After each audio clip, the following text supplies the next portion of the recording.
भगत सिंह। भगत सिंह जन्म 28 सितंबर 1907, वीरगति 23 मार्च 1931, भारत के एक महान स्वतंत्रता सेनानी एवं क्रांतिकारी थे। चंद्रशेखर आजाद व पार्टी के अन्य सदस्यों के साथ मिलकर इन्होंने भारत की स्वतंत्रता के लिए अभूतपूर्व साहस के साथ शक्तिशाली ब्रिटिश सरकार का मुकाबला किया। पहले लाहौर में बर्नी सैंडर्स की हत्या और उसके बाद दिल्ली की केंद्रीय संसद सेंट्रल असेंबली में बम विस्फोट करके ब्रिटिश साम्राज्य के विरुद्ध खुले विद्रोह को बुलंदी प्रदान की। इन्होंने असेंबली में बम फेंक कर भी भागने से मना कर दिया, जिसके फलस्वरूप अंग्रेज सरकार ने इन्हें 23 मार्च 1931 को इनके दो अन्य साथियों राजगुरु तथा सुखदेव के साथ फांसी पर लटका दिया। जन्म और परिवेश। भगत सिंह का जन्म 28 सितंबर 1907 अश्विन कृष्ण पक्ष सप्तमी को प्रचलित है, परंतु तत्कालीन अनेक साक्ष्यों के अनुसार उनका जन्म 27 सितंबर 1907 ईशून्य को एक सिख परिवार में हुआ था। उनके पिता का नाम सरदार किशन सिंह और माता का नाम विद्यावती कौर था। यह एक किसान परिवार से थे। अमृतसर में 13 अप्रैल 1919 को हुए जलियांवाला बाग हत्याकांड ने भगत सिंह की सोच पर गहरा प्रभाव डाला था। लाहौर के नेशनल कॉलेज की पढ़ाई छोड़कर भगत सिंह ने भारत की आज़ादी के लिए नौजवान भारत सभा की स्थापना की थी। वर्ष 1922 में चौरी चौरा हत्याकांड के बाद गांधी जी ने जब किसानों का साथ नहीं दिया तब भगत सिंह बहुत निराश हुए। उसके बाद उनका अहिंसा से विश्वास कमजोर हो गया और वह इस निष्कर्ष पर पहुंचे कि सशस्त्र क्रांति ही स्वतंत्रता दिलाने का एकमात्र रास्ता है। उसके बाद वह चंद्रशेखर आजाद के नेतृत्व में गठित हुई गदर दल के हिस्सा बन गए। काकोरी कांड में राम प्रसाद बिस्मिल सहित 04 क्रांतिकारियों को फांसी व 16 अन्य को कारावास की सजाओं से भगत सिंह इतने अधिक उद्विग्न हुए कि चंद्रशेखर आजाद के साथ उनकी पार्टी हिंदुस्तान रिपब्लिकन एसोसिएशन से जुड़ गए और उसे एक नया नाम दिया, हिंदुस्तान सोशलिस्ट रिपब्लिकन एसोसिएशन। इस संगठन का उद्देश्य सेवा, त्याग और पीड़ा झेल सकने वाले नवयुवक तैयार करना था। भगत सिंह ने राजगुरु के साथ मिलकर 17 दिसंबर 1928 को लाहौर में सहायक पुलिस अधीक्षक रहे अंग्रेज अधिकारी J0P0 सैंडर्स को मारा था।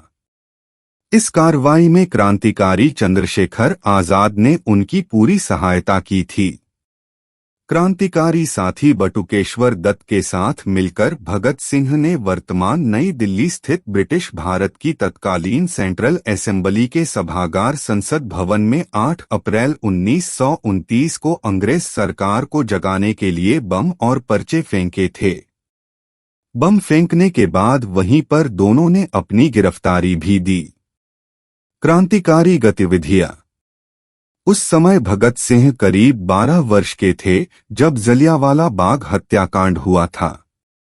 इसकी सूचना मिलते ही भगत सिंह अपने स्कूल से 12 मील पैदल चलकर जलियांवाला बाग पहुंच गए।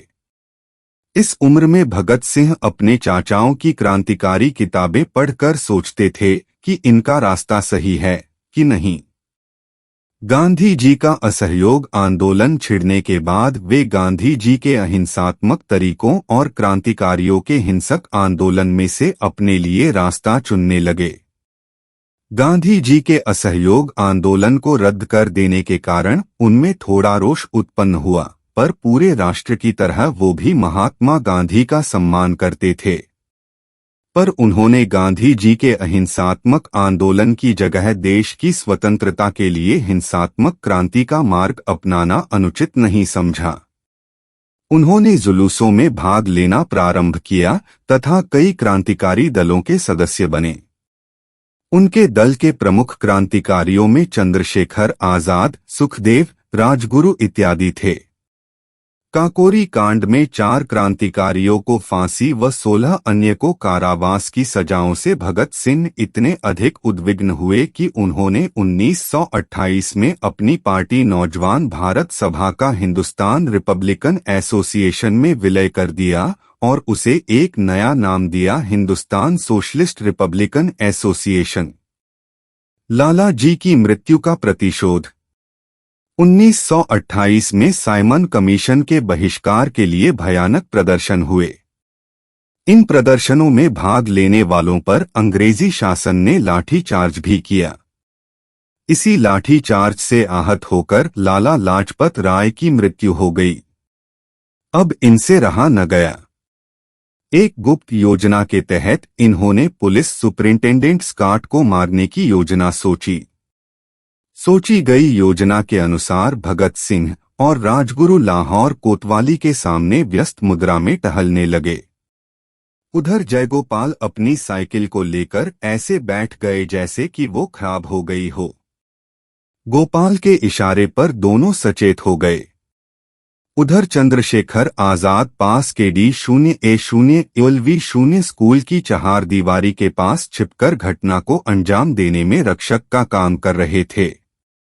17 दिसंबर 1928 को करीब 4:15 बजे A0S0P0 सॉन्डर्स के आते ही राजगुरु ने एक गोली सीधी उसके सर में मारी, जिससे वह पहले ही मर जाता। लेकिन तुरंत बाद भगत सिंह ने भी 3 से 4 गोली दागकर उसके मरने का पूरा इंतजाम कर दिया। ये दोनों जैसे ही भाग रहे थे कि एक सिपाही चनन सिंह ने इनका पीछा करना शुरू कर दिया। चंद्रशेखर आजाद ने उसे सावधान किया, आगे बढ़े तो गोली मार दूंगा। नहीं मानने पर आजाद ने उसे गोली मार दी और वो वहीं पर मर गया। इस तरह इन लोगों ने लाला लाजपत राय की मौत का बदला ले लिया। असेंबली में बम फेंकना। भगत सिंह यद्यपि रक्तपात के पक्षधर नहीं थे, परंतु वे वामपंथी विचारधारा को मानते थे तथा कार्ल मार्क्स के सिद्धांतों से उनका ताल्लुक था और उन्हीं विचारधारा को वे आगे बढ़ा रहे थे। यद्यपि वे समाजवाद के पक्के पोषक भी थे। कालांतर में उनके विरोधी द्वारा उनको अपने विचारधारा बताकर युवाओं को भगत सिंह के नाम पर बरगलाने के आरोप लगते रहे हैं।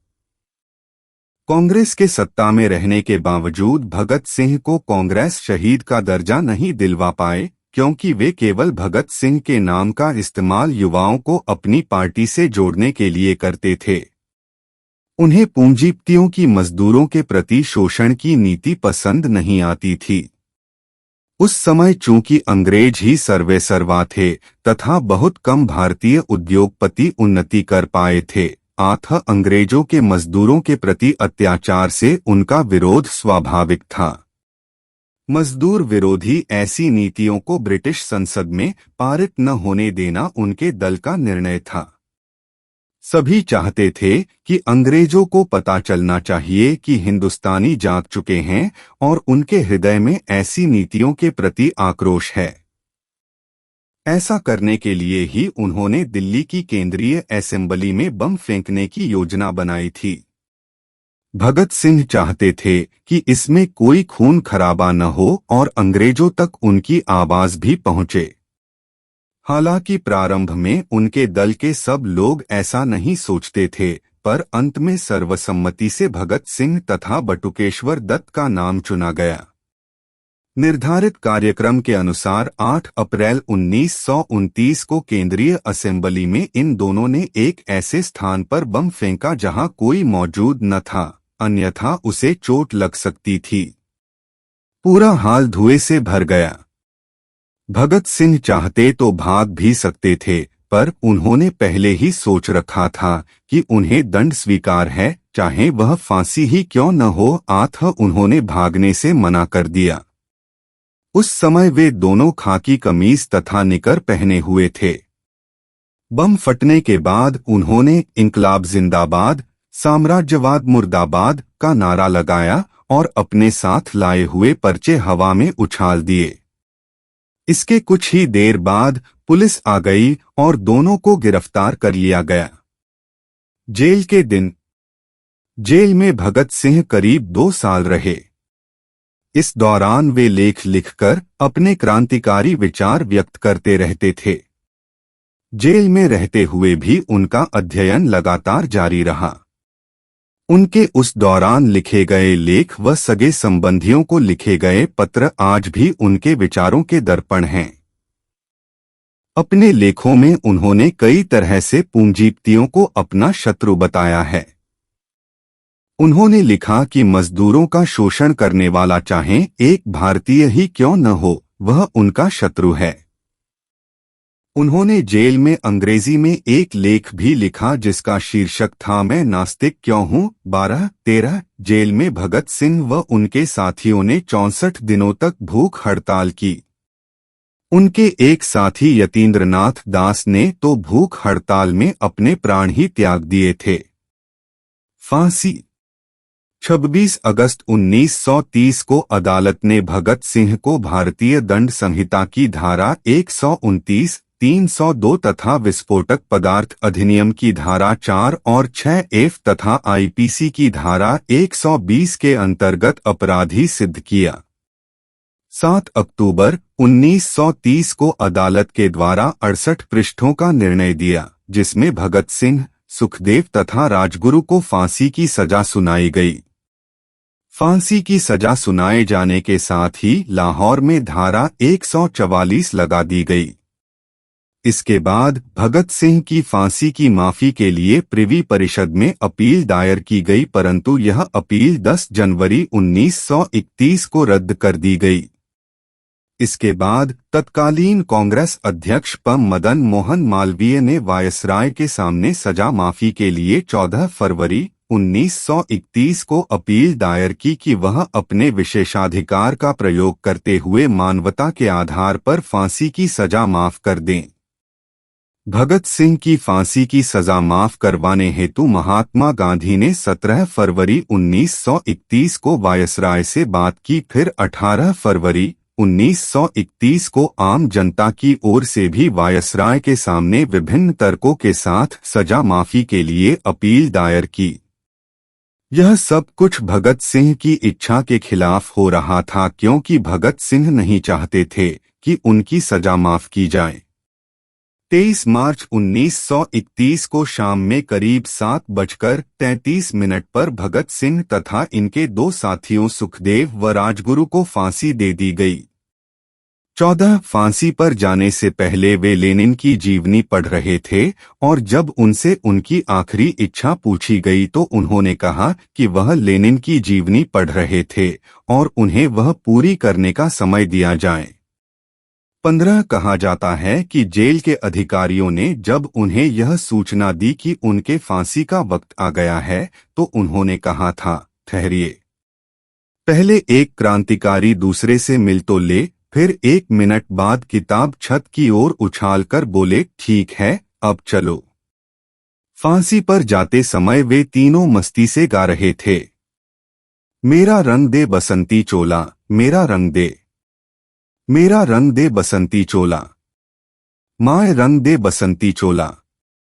फांसी के बाद कहीं कोई आंदोलन न भड़क जाए, इसके डर से अंग्रेजों ने पहले इनके मृत शरीर के टुकड़े किए, फिर इसे बोरियों में भरकर फिरोजपुर की ओर ले गए, जहां घी के बदले मिट्टी का तेल डालकर ही इनको जलाया जाने लगा। गांव के लोगों ने आग जलती देखी तो करीब आए। इससे डरकर अंग्रेजों ने इनकी लाश के अधजले टुकड़ों को सतलुज नदी में फेंका और भाग गए। जब गांव वाले पास आए तब उन्होंने इनके मृत शरीर के टुकड़ों को एकत्रित कर विधिवत दाह संस्कार किया और भगत सिंह हमेशा के लिए अमर हो गए। इसके बाद लोग अंग्रेजों के साथ साथ गांधी को भी इनकी मौत का जिम्मेवार समझने लगे। इस कारण जब गांधी कांग्रेस के लाहौर अधिवेशन में हिस्सा लेने जा रहे थे तो लोगों ने काले झंडों के साथ गांधी जी का स्वागत किया। एकाध जगह पर गांधी पर हमला भी हुआ, किंतु सादी वर्दी में उनके साथ चल रही पुलिस ने बचा लिया। व्यक्तित्व। जेल के दिनों में उनके लिखे खतों व लेखों से उनके विचारों का अंदाजा लगता है। उन्होंने भारतीय समाज में लिपि, पंजाबी की गुरुमुखी व शाहमुखी तथा हिंदी और अरबी एवं उर्दू के संदर्भ में विशेष रूप से जाति और धर्म के कारण आई दूरियों पर दुख व्यक्त किया था। उन्होंने समाज के कमजोर वर्ग पर किसी भारतीय के प्रहार को भी उसी सख्ती से सोचा जितना कि किसी अंग्रेज के द्वारा किए गए अत्याचार को। भगत सिंह को हिंदी, उर्दू, पंजाबी तथा अंग्रेजी के अलावा बांग्ला भी आती थी, जो उन्होंने बटुकेश्वर दत्त से सीखी थी। उनका विश्वास था कि उनकी शहादत से भारतीय जनता और उद्विग्न हो जाएगी और ऐसा उनके जिंदा रहने से शायद ही हो पाए। इसी कारण उन्होंने मौत की सजा सुनाने के बाद भी माफीनामा लिखने से साफ मना कर दिया था। पनशून्य राम प्रसाद बिस्मिल ने अपनी आत्मकथा में जो दिशानिर्देश दिए थे, भगत सिंह ने उनका अक्षरशः पालन किया। 16 उन्होंने अंग्रेज सरकार को एक पत्र भी लिखा जिसमें कहा गया था कि उन्हें अंग्रेजी सरकार के खिलाफ भारतीयों के युद्ध का प्रतीक एक युद्धबंदी समझा जाए तथा फांसी देने के बजाय गोली से उड़ा दिया जाए। 17 फांसी के पहले 3 मार्च को अपने भाई कुलतार को भेजे एक पत्र में भगत सिंह ने लिखा था, आज के युवा भगत सिंह कैसे बन सकते हैं। Newsgram archived 11 October 2020 at the Wayback machine. उन्हें यह फिक्र है हरदम नई तर्जेस्फा क्या है, हमें यह शौक है देखें सितम की इंतहा क्या है। दहर से क्यों खफा रहें, चरख का क्या गिला करें। सारा जहां अदू सही आओ मुकाबला करें। इन जोशीली पंक्तियों से उनके शौर्य का अनुमान लगाया जा सकता है। चंद्रशेखर आजाद से पहली मुलाकात के समय जलती हुई मोमबत्ती पर हाथ रखकर उन्होंने कसम खाई थी कि उनकी जिंदगी देश पर ही कुर्बान होगी और उन्होंने अपनी वह कसम पूरी कर दिखाई। किसी ने सच ही कहा है, सुधार बूढ़े आदमी नहीं कर सकते, वे तो बहुत ही बुद्धिमान और समझदार होते हैं। सुधार तो होते हैं युवकों के परिश्रम, साहस, बलिदान और निष्ठा से, जिनको भयभीत होना आता ही नहीं और जो विचार कम और अनुभव अधिक करते हैं। भगत सिंह। क्या आप कल्पना कर सकते हैं, एक हुकूमत जिसका दुनिया के इतने बड़े हिस्से पर शासन था, इसके बारे में कहा जाता था कि उनके शासन में सूर्य कभी अस्त नहीं होता। इतनी ताकतवर हुकूमत एक 23 साल के युवक से भयभीत हो गई थी। ख्याति और सम्मान। उनकी मृत्यु की खबर को लाहौर के दैनिक ट्रिब्यून तथा न्यूयॉर्क के एक पत्र डेली वर्कर ने छापा। इसके बाद भी कई मार्क्सवादी पत्रों में उन पर लेख छपे, पर चूंकि भारत में उन दिनों मार्क्सवादी पत्रों के आने पर प्रतिबंध लगा था, इसलिए भारतीय बुद्धिजीवियों को इसकी खबर नहीं थी। देश भर में उनकी शहादत को याद किया गया। दक्षिण भारत में पेरियार ने उनके लेख मैं नास्तिक क्यों हूं पर अपने साप्ताहिक पत्र कुडई आरसू के मार्च के 22 से 29 1931 के अंक में तमिल में संपादकीय लिखा। इसमें भगत सिंह की प्रशंसा की गई थी तथा उनकी शहादत को ब्रिटिश साम्राज्यवाद के ऊपर जीत के रूप में देखा गया था। आज भी भारत और पाकिस्तान की जनता भगत सिंह को आज़ादी के दीवाने के रूप में देखती है, जिसने अपनी जवानी सहित सारी जिंदगी देश के लिए समर्पित कर दी। उनके जीवन ने कई हिंदी फिल्मों के चरित्रों को प्रेरित किया। टिप्पणियां। 1. इस तक ऊपर जाएं, आ.ई. भगत सिंह की जन्मतिथि विमर्श का विषय है। सामान्यतः उनका जन्म 28 सितंबर 1907 को माना जाता है, परंतु भगत सिंह का जन्म पंजाब के गांव बंगा, तहसील जड़ावाला, जिला लायलपुर में संवत 1964 के आश्विन शुक्ल त्रयोदशी तिथि को शनिवार के दिन, तदनुसार 19 अक्टूबर 1907 ई. को प्रातःकाल 9 बजे हुआ था। इसी दिन बंगा में यह खबर पहुंची थी कि सरदार अजीत सिंह रिहा कर दिए गए हैं और भारत आ रहे हैं। यह समाचार भी घर पहुंचा था कि सरदार कृष्ण सिंह जी नेपाल से लाहौर पहुंच गए हैं और सरदार सुवर्ण सिंह जी इसी दिन जेल से छूटकर घर पहुंच गए थे। भगत सिंह की दादी ने जहां पौत्र का मुख देखा, वहीं उन्हें अपने बिछड़े हुए तीनों पुत्रों का भी मंगलजनक समाचार मिला। आठों उन्होंने कहा, बच्चा भागों वाला भाग्यवान उत्पन्न हुआ है, इसी कारण बालक का नाम पीछे भगत सिंह रख दिया गया। भगत सिंह के 23 मार्च 1931 को शहीद होने के तुरंत बाद उन पर केंद्रित अभ्युदय पत्रिका के लिए विशेष रूप से लिखे गए फरिश्ता भगत सिंह नामक परिचय में यही जन्मतिथि स्वीकार की गई है। इतना ही नहीं, 16 अप्रैल 1931 को प्रकाशित भविष्य पत्रिका के अंक में भी भगत सिंह के परिचय में यही जन्मतिथि दी गई है। पुनः 4 जून 1931 को प्रकाशित भविष्य के अंक में भगत सिंह के करीबी मित्र श्री जितेंद्र नाथ सान्याल द्वारा लिखित जीवनी के अंश में भी 1907 के अक्टूबर में शनिवार के प्रातः काल भगत सिंह का जन्म माना गया है। स्वयं क्रांतिकारी दल में सम्मिलित रहे सुप्रसिद्ध लेखक श्री मनमथनाथ गुप्त ने भी उक्त तिथि को ही स्वीकार किया है। इस प्रकार भगत सिंह के समसामयिक व्यक्तियों द्वारा उल्लिखित तथ्यों के अनुसार उनकी जन्मतिथि 19 अक्टूबर 1907 ईशूनी ही सिद्ध होती है। बावजूद इसके उनकी जन्मतिथि 28 सितंबर के रूप में प्रचलित हो गई है और उन पर काम करने वाले विद्वान भी बिना विशेष विचार किए 28 सितंबर को ही उनके जन्मदिनांक के रूप में मानते चले जा रहे हैं।